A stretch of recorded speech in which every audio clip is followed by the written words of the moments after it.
அஸ்ஸலாமு அலைக்கும். தோசை உங்களுக்கு ரொம்ப பிடிக்குமா? என்னோட பையனுக்கு தோசைனா ரொம்ப பிடிக்கும். அடிக்கடி தோசை தான் கேட்பான். இட்லி சுத்தமா சாப்பிட மாட்டான். ஸோ அடிக்கடி தோசை சாப்பிடுறதாலவே இந்த தோசைய நம்ம ஹெல்த்தியா எப்படி செஞ்சு குடுக்கலாம்னு இந்த வீடியோல பார்க்க போறோம். மறக்காம சேவ் பண்ணி வச்சு நீங்களும் செஞ்சு குடுங்க உங்க பசங்களுக்கு.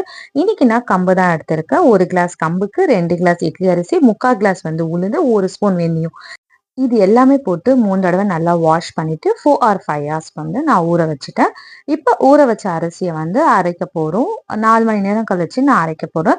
நம்ம வந்து ஊற வச்ச தண்ணிக்கு அது வந்து ஒரு கிளாஸ்ல எடுத்து வச்சுட்டேன். அந்த தண்ணி வச்சு தான் வந்து நான் அரைச்சேன். நீங்க கிரைண்டர் இருந்தா கிரைண்டர்லயும் அரைச்சுக்கலாம். நான் மிக்ஸில தான் அரைச்சேன். நல்லா ஃபைனா அரைச்ச அப்புறமா தேவையான அளவு போட்டு நல்லா மிக்ஸ் பண்ணிட்டு ஒரு 5 மணி நேரம் வந்து ஃபெர்மென்டேஷனுக்காக வச்சுட்டேன். இப்ப நைட்டுக்காக வந்து தோசை சுடுறேன். ரொம்ப மெலிசா தான் போட்டேன். மேல லைட்டா வந்து நெய் போட்டேன். கொஞ்ச நேரத்திலே நல்லா கிரிப்ஸியா ரொம்ப டேஸ்ட்டா வந்து ரெடி ஆச்சு. கண்டிப்பா ட்ரை பண்ணுங்க.